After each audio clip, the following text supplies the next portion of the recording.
আজ রোগীর চাপ খুব বেশি। আমার রোগী বন্ধুরা সবাই দেখতে পাচ্ছেন, আপনারা প্রত্যেকে ওই অনেক অধীর আগ্রহে সকালতে অপেক্ষা করছেন। 7টা-8টার সময় নাম লিখিয়েছেন, এখনও অনেকের টার্ম আসেনি। আমিও খুব ক্লান্ত হয়ে পড়ছি, কারণ এত চাপ সহ্য করা খুব মুশকিল হয়ে যাচ্ছে। অলরেডি 40 জনের মতন দেখা হয়ে গেল। এই জন্যে আমরা মাঝখানে একটা রিক্রিয়েশন নিচ্ছি। রিক্রিয়েশনটা ওনাকে ছেড়ে দিতে হবে বলেই, এটা শখের করা নয়। ভদ্রলোকের নাম হচ্ছে নরেশচন্দ্র রায়। উনি একজন সঙ্গীত শিল্পী, ফোক শিল্পী, লোকগীতি গান। ওনার বাড়ি কুচবিহার। কুচবিহারে কোথায় বললেন? চিলকিরহাট। কুচবিহারের চিলকিরহাটে থাকেন। উনি কিন্তু হোমিওপ্যাথিক চিকিৎসক নয়, আমার খুব ভক্ত। আমি যে ইউটিউবে পোস্টগুলো ছাড়ি তাতে অনেক সাধারণ মানুষ দেখেন এবং আমার অত্যন্ত গুণমুগ্ধ হয়েছেন। তো সেই জন্যে উনি নিজের খরচে গতকাল আমাদের একটা হোমিওপ্যাথিক অনুষ্ঠান ছিল কলকাতায়, আমাদের ডাক্তারদের অনুষ্ঠান। সেইখানে উনি আমাকে উদ্দেশ্য করে একটা গান লিখেছেন, সেই গানটা গাইবেন বলে এসেছিলেন। কিন্তু যে কোনো কারণেই কালকে ওদের ওখানে হল ছাড়ার খুব তাড়া ছিল, নানান কারণে হয়ে ওঠেনি। কিন্তু উনি বললেন যে এত আশা করে গানটা আমি লিখলাম, আপনাকে উৎসর্গ করব স্যার, এই গান আপনাকে আমি শোনাবো। কালকে যখন আমি বেরিয়ে আসতে চাইছিলাম, উনি গাড়ির সামনে দাঁড়িয়ে বললেন। আমি ওনাকে আমন্ত্রণ জানালাম, আপনি চেম্বারে আসুন। আপনি এত ভালোবাসেন এবং হোমিওপ্যাথিকে এত শ্রদ্ধা করেন এবং আমাকে ভালোবেসে এমন একটি গান লিখেছেন, আপনি চেম্বারে আমাকে শোনাবেন। উনি আবার হোটেলে কালকে চলে যাওয়ার কথা, আবার নিজের খরচে থেকে গেলেন। আজ সারাদিন আমার প্রচণ্ড চাপ বলে আমি খালি বলছি একটু পরে, কিন্তু আর কতক্ষণ রাখবো? ওনার রাত্রেবেলা ট্রেন আছে। তাই ওনাকে অনুরোধ করছি, আপনারা একটু ধৈর্য 3 মিনিট সময় দিন, আপনাদেরও ভালো লাগবে। উনি কী গান লিখেছেন আমাকে উদ্দেশ্য করে শ্রদ্ধা জানিয়ে ওনাকে গাওয়ার জন্য অনুরোধ করছি। আরেকবার বলুন নাম। নমস্কার, আমার নাম নরেশচন্দ্র রায়, বাড়ি কুচবিহার থেকে গ্রামে চিলকিরহাট।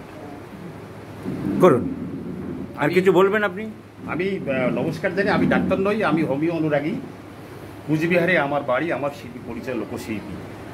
আমি স্যারকে ভালোবাসি। স্যারকে আমি কেন, গোটা বাংলার মানুষ, গোটা দেশের মানুষ স্যারের অনুপ্রাণিত। আমি একটা সঙ্গীত শিল্পী হিসাবে 2টা গান স্যারের উদ্দেশ্যে লিখেছিলাম, পরিবেশন করছি। ত্রুটি হলে আমাকে মার্ক করবেন। স্যার বলছে আসল হোমিওপ্যাথি, হেডিমের যে আসল নীতি, এই সত্যের মধ্যে স্যার দাঁড়িয়ে আছে। এই সত্যের মধ্যে দাঁড়িয়ে আছে স্যার। হয়তো দেশ বিদেশে স্যারের বারবার খবর আসছে সেমিনার।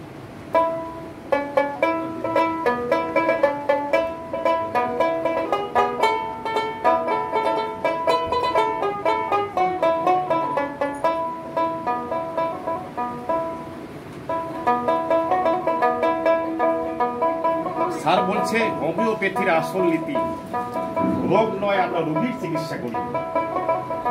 স্যার আর একবার জায়গায় বলছিলেন, স্যার গর্ব করে বলছিলেন অন্যপ্যাথিকে, আসিল ছাড়াও কত বাহাদুরি অন্যপ্যাথি ভাই, অপারেশন ছাড়া তোমার কোনো গতি নেই। কথাগুলো আমি শুনেছিলাম। তাই স্যার বলছিল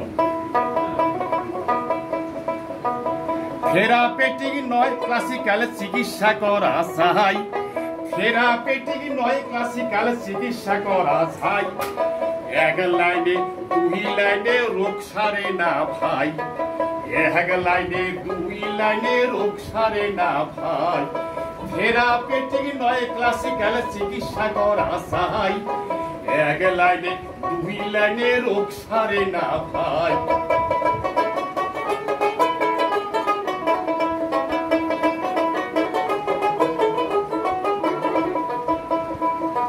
সকালে সাবা রাত্রি নাচ অশ্ব সারে না, সকালে সাবা রাত্রি নাচ অশ্ব সারে না।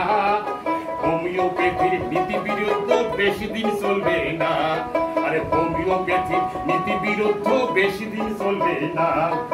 মোটা সাদা দুধের মতো যদি জিহিব থাকে, মোটা সাদা দুধের মতো যদি জিহিব থাকে, আর নাক আর সালফার দিয়ে কি অশ্ব চলি যাইবে, আরে নাক আর সালফার দিয়ে কি অশ্ব চলি যাইবে। তাই স্যার বলছিল, স্যারের অনেক কথা, আমার সময় অত্যন্ত কম। নাটক বন্ধ করো ডাক্তাররা, নাটক বন্ধ করো বলছিল। সোরা, চর্মরোগ, সিভিলিক ধ্বংস, সাইকোসিস বৃদ্ধ, এই কথাটাই তোমরা জানো। তাই আজকে এই যুগে আমি সঙ্গীত শিল্পী হিসেবে বলছিলাম সবাইকে, এই যুগের মহান চিকিৎসক জ্ঞানী গুণী ভাই, এই যুগের মহান চিকিৎসক জ্ঞানী গুণী ভাই, আর বেদের মতো সত্য বলে তুলনা তার নাই, আর বেদের মতো সত্য বলে তুলনা তার নাই।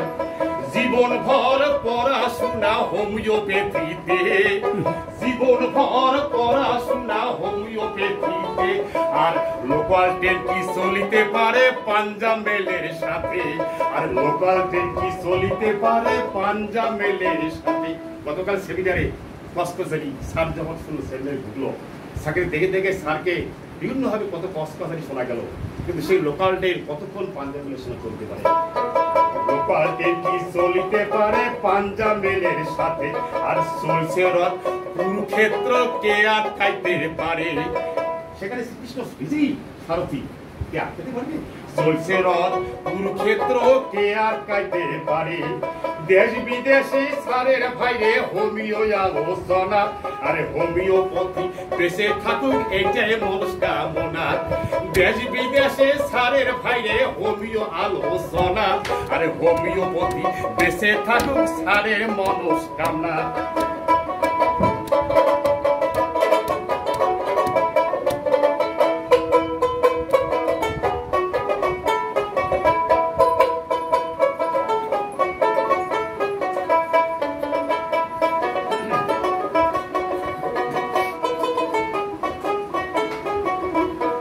তাই আমি সবাইকে অনুরোধ করছি,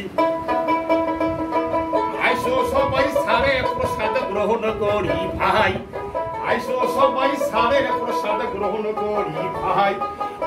এই যুগে জীবন্ত হেনিমান প্রণাম জানাই, এই যুগের জীবন্ত হেনিমান প্রণাম জানাই, এই যুগের জীবন্ত হেনিমান প্রণাম জানাই।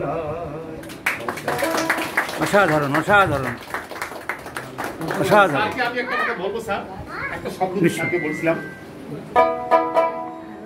একবার উত্তর বাংলায় আসিয়া যান, আমার দেশখান দেখিয়া যান, মনের কথা কহয়া জান রে ও বন্ধু, আমার কথা শুনিয়া জান রে। জলপাইগুড়ির বাহারই পার, কুচবিহারের হেন্টি ধান, দার্জিলিং এর চা বাগান, জলদাপাড়ার জঙ্গল খান, ঘুরিয়া ফিরিয়া আইসো বন্ধু রে, একেবারে উত্তর বাংলায় আসিয়া যান, আমার দেশখান দেখিয়া যান, মনের কথা কহয়া জান রে ও বন্ধু, আমার কথা শুনিয়া জান রে। শিলিগুড়ির গাহিয়া দই, জটেশ্বরের সিহিরা কই, দিনাজপুরের লেসু জাম, মালদহের ফজলি আম, বনের সুখে খায়া আইসেন রে। অসাধারণ, অসাধারণ, অসাধারণ। আশা করি সবার ক্লান্তি অনেকটা দূর হয়েছে। অসাধারণ, অসাধারণ। আপনাকে দিয়ে কি বলে, থাক থাক থাক, অসাধারণ। তাহলে উত্তরবঙ্গে আমাকে তো যেতেই হবে একবার। আর আমাদের অভিজিৎ, বিভিন্ন অনুষ্ঠানে, আমাদের হোমিওপ্যাথি অনুষ্ঠানে আমাকে আমন্ত্রণ জানাতে হবে। হ্যানিম্যানকে নিয়ে একটা গান গাইবেন, হ্যানিম্যানকে নিয়ে। সময় থাকলে আমি আর ওটাকে, আমি আসলে সত্য কথাই বলছি, আমার বলতে কোনো আমাকে আপনার ভালো লেগেছে গেয়েছেন, হ্যানিম্যানের জীবনের কিছু পয়েন্টস তুলে দেবো, হ্যানিম্যানকে নিয়ে একটা গান বানাবেন, প্রত্যেক অনুষ্ঠানে আপনি গাইবেন। আপনাকে অসংখ্য ধন্যবাদ জানাই।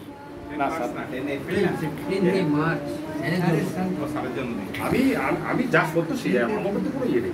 স্যার তো বলছিল যে আসিফ স্যারও কত বাহাদুরি, অন্য ব্যক্তি ভাই। খুব ভালো লাগলো, অসাধারণ, অসাধারণ কণ্ঠশিল্পী। বলছিল পাঞ্জাব মেল আর লোকাল ট্রেন কষ্ট চলে, অসাধারণ কণ্ঠশিল্পী, ধন্যবাদ দিচ্ছি আমি। একটুখানি আমাদের বিভিন্ন অনুষ্ঠানে আপনি আসবেন, একটু অনুরোধ স্যার, আমরা। যদি আপনি আমাকে স্যার, আমরা টিকিট কেটে সব পাঠাবো স্যার, আপনাকে। আমি অত্যন্ত দারিদ্র্যের নিজে বসবাস করি। স্যার, আমি আপনাকে একটা অনুরোধ করতেছি, আমার সারা জীবন শিল্পী জীবন, আমি খুব আর্থিকভাবে কষ্টকর, আমাকে একটু শেখাবেন, আমি শেষ জীবনটা যেন একটু ঝোল ভাত খেতে পারি। বাহ বাহ, এটা আপনার কাছে সুন্দর সুন্দর। না ঠিক ঠিক, আমার ঠিক, থাকলে হচ্ছে আমার ঠিক, ঠিক। আমি সারা জীবন ধরে এই সঙ্গীত দিয়ে চাইলে আমার আর্থিকভাবে খুবই কিন্তু আমি কিন্তু আমার অভিজিৎ, ওনার নাম, ঠিকানা, ফোন নাম্বার সব রেখে দাও। আর অনুষ্ঠানের টিকিট কেটে ওনাকে পাঠিয়ে ওনাকে একটা রেমুনারেশন দেওয়ার ব্যবস্থা করবে। প্রত্যেকটা আমাদের অনুষ্ঠানে ওনাকে আনাবো। হ্যাঁ, মানে জীবনের উপর একটা গান করাবো আমরা। আমি দূরদর্শনে গান করি, রেডিওতে গান করছি।